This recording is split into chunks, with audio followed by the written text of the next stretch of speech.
Hello दोस्तों, स्वागत है आपका आज के इस वीडियो में। आज हम एक्सप्लेन करने वाले हैं सोल लैंड 2 के एपिसोड 151 को। तो चलिए बिना किसी देरी के शुरू करते हैं। कहानी की शुरुआत होती है एक इंटेंस सिचुएशन से, जहां युहाओ और तांग वुतोंग को तियान यांग एल्डर और एम्पायर के बाकी लोग चारों तरफ से घेर लेते हैं। तियान यांग एल्डर युहाओ कहते हैं कि वो ऑलरेडी लेवल 97 सुपर डोलुओ हैं, लेकिन फिर भी युहाओ और तांग वुतोंग दोनों मिलकर उनका मुकाबला कर पा रहे हैं। इससे साफ पता चलता है कि इन दोनों की कंबाइंड स्ट्रेंथ कितनी ज्यादा पावरफुल हो चुकी है। इसके बाद तियान यांग एल्डर युहाओ को वार्निंग देते हैं कि ये उसका आखिरी मौका है। वो चाहते हैं कि युहाओ उस बच्चे को वापस कर दे जिसे वो अपने साथ लेकर जा रहा है। युहाओ शांत तरीके से जवाब देता है कि वो तियान यांग एल्डर की रिस्पेक्ट करता है, लेकिन एक इनोसेंट बच्चे को पॉलिटिकल टूल की तरह यूज करना गलत है और वो ऐसा कभी सपोर्ट नहीं करेगा। ये सुनते ही तियान यांग एल्डर गुस्से में आ जाते हैं और अपनी पावर रिलीज करते हैं। इसके साथ ही वो अपनी 5th सोल स्किल ब्लेजिंग सन टेक्निक का यूज करते हैं। वो कहते हैं कि वॉर सिर्फ ताकत की लड़ाई नहीं होती,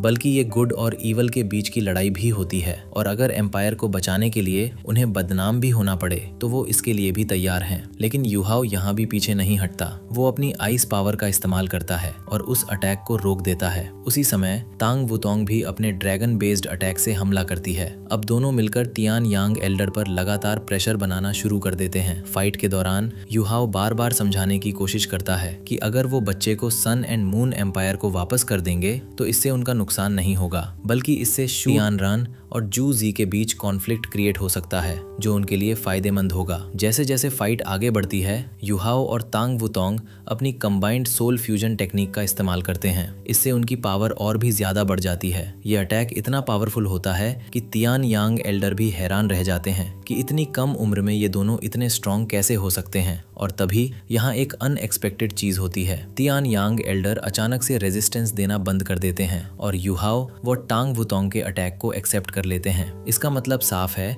कि उन्होंने जानबूझकर हार मान ली। युहाओ और तांग वुतोंग को मौका मिल जाता है और वो तुरंत वहां से निकलने की कोशिश करते हैं, लेकिन एम्पायर के बाकी सोल्जर्स उनका पीछा करने लगते हैं। तभी युहाओ और तांग वुतोंग एक और पावरफुल फ्यूजन अटैक का इस्तेमाल करते हैं, जिससे वो सभी को रोक देते हैं और आखिरकार वहां से एस्केप करने में सफल हो जाते हैं। अब आगे हम देखते हैं कि तियान यांग एल्डर और एम्पायर के बाकी लोग अपने कैंप की तरफ वापस लौट रहे होते हैं। यहाँ एक इंटरेस्टिंग बात सामने आती है। बाकी लोग तियान यांग एल्डर से पूछते हैं कि क्या वो सच में हार गए थे या उन्होंने जानबूझकर युहाओ को जाने दिया। इस पर तियान यांग एल्डर बताते हैं कि युहाओ सही कह रहा था। अगर शू तियानरान जिंदा है तो उसके बेटे को किडनैप करने का कोई फायदा नहीं है। वो साफ कहते हैं कि शू तियानरान एक बहुत ही रूथलेस और एम्बिशियस रूलर है और वो अपने बेटे की जान के बदले भी अपने डिसीजंस नहीं बदलेगा, बल्कि अगर उसके बेटे को हॉस्टेज बनाया जाता तो वो और भी ज्यादा गुस्से में आकर और डेंजरस तरीके से अटैक करता। लेकिन अगर बच्चे को वापस कर दिया जाए तो इससे शू तियानरान और जूजी के बीच शक और कॉन्फ्लिक्ट पैदा हो सकता है, जो तीनों देशों के लिए फायदेमंद होगा। इसी वजह से तियान यांग एल्डर ने जानबूझकर इस फाइट में हार मान ली ताकि युहाओ उस बच्चे को सेफली वापस ले जा सके। इसके बाद सीन शिफ्ट होता है जूजी की तरफ। जूजी बहुत ज्यादा परेशान और दुखी होती है क्योंकि उसका बेटा गायब हो चुका होता है। वो अपने बेटे को याद करके इमोशनल हो जाती है और कहती है कि चाहे चांस कितना भी कम क्यों ना हो, वो अपने बेटे को वापस जरूर लाएगी। तभी अचानक युहाओ और तांग वुतोंग वहां आ जाते हैं और उनके साथ जूजी का बेटा भी होता है। जैसे ही जूजी अपने बेटे को देखती है, वो तुरंत उसे गले लगा लेती है। ये मोमेंट काफी इमोशनल होता है क्योंकि एक माँ अपने खोए हुए बच्चे को वापस पा लेती है। युहाओ इस सीन को देखकर अपने बचपन को याद करता है जब उसे भी अपनी माँ का प्यार मिला था। इसीलिए वो बिल्कुल रिग्रेट नहीं करता कि उसने बच्चे को वापस किया। इसके बाद जूजी युहाओ से पूछती है कि उसने ऐसा क्यों किया। युहाओ सिंपल तरीके से जवाब देता है कि उनका टारगेट शू तियानरान है, उसका बेटा नहीं।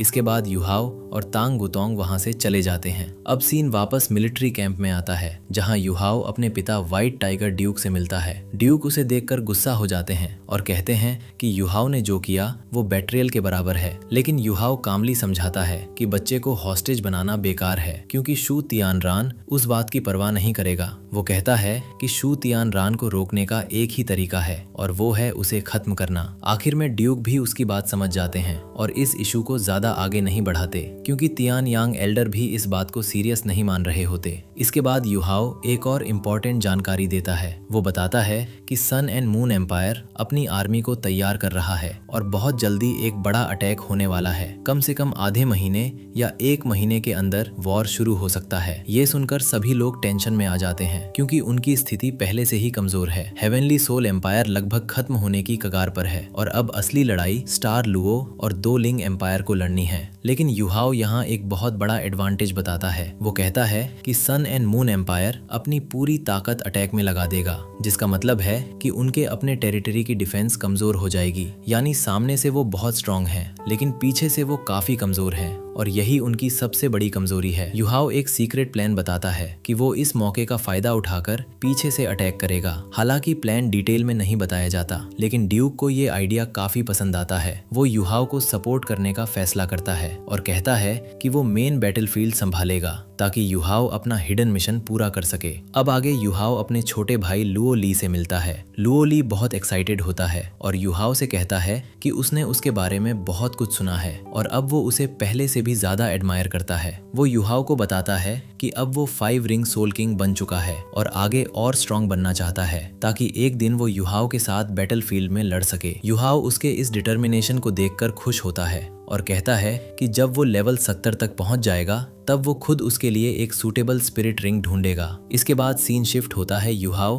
और तांग वुतोंग के बीच की बातचीत पर। तांग वुतोंग नोटिस करती है कि युहाओ अब पहले जैसा नहीं रहा है। उसके अंदर अपने पिता के लिए जो हेट्रेड थी वो अब धीरे धीरे कम होती जा रही है। युहाओ भी मानता है कि अब उसे अपने पिता के लिए पहले जैसी नफरत महसूस नहीं होती क्योंकि उसने अपने पिता को एक जिम्मेदार कमांडर की तरह देखा है। लेकिन वो ये भी कहता है कि उनके रिश्ते का फाइनल फैसला वॉर के बाद ही होगा। इसके बाद सीन शिफ्ट होता है सन एंड मून एम्पायर की तरफ, जहाँ जूजी वॉर के लिए तैयारी कर रही होती है। पूरी आर्मी तैयार हो चुकी होती है और अगले दिन सुबह उन्हें निकलना होता है। इसी बीच शू तियान रान वहां आता है और अपने बेटे क्राउन प्रिंस को देखने लगता है। जूजी को अपने बेटे की सेफ्टी को लेकर बहुत चिंता होती है, इसलिए वो शू तियान रान से रिक्वेस्ट करती है कि वो अपने बेटे को इस एक्सपीडिशन में साथ ले जाना चाहती है। लेकिन शू तियान रान इस रिक्वेस्ट को तुरंत रिजेक्ट कर देता है। वो कहता है कि क्राउन प्रिंस फ्यूचर एम्परर है और उसे बैटलफील्ड में ले जाना बहुत बड़ा रिस्क है। वो जूजी को समझाता है कि वो खुद प्रिंस का ध्यान रखेगा और उसे पूरी तरह सेफ रखेगा। साथ ही वो जूजी से कहता है कि वो बिना किसी डिस्ट्रैक्शन के वॉर मिशन पर फोकस करे। जूजी बाहर से उसकी बात मान लेती है, लेकिन अंदर ही अंदर वो काफी नाराज होती है। उसे लगता है कि शू तियानरान सिर्फ पावर और थ्रोन के बारे में सोचता है और उसे अपने बेटे की इमोशंस की कोई परवाह नहीं है। फिर भी जूजी अपने मिशन को पूरा करने का फैसला करती है, लेकिन इस बार उसका गोल सिर्फ रिवेंज नहीं है। वो सोचती है कि वो अपने बेटे के फ्यूचर के लिए लड़ रही है ताकि एक दिन उसका बेटा सेफली थ्रोन पर बैठ सके। दूसरी तरफ युहाओ भी अपने प्लान के साथ तैयार हो रहा है। अब ये साफ हो जाता है कि आने वाला वॉर सिर्फ रिवेंज या टेरिटोरी के लिए नहीं होगा, बल्कि ये एक बहुत बड़ी स्ट्रेटेजी और डेस्टिनी की लड़ाई होने वाली है। और यहीं पर ये एपिसोड खत्म हो जाता है।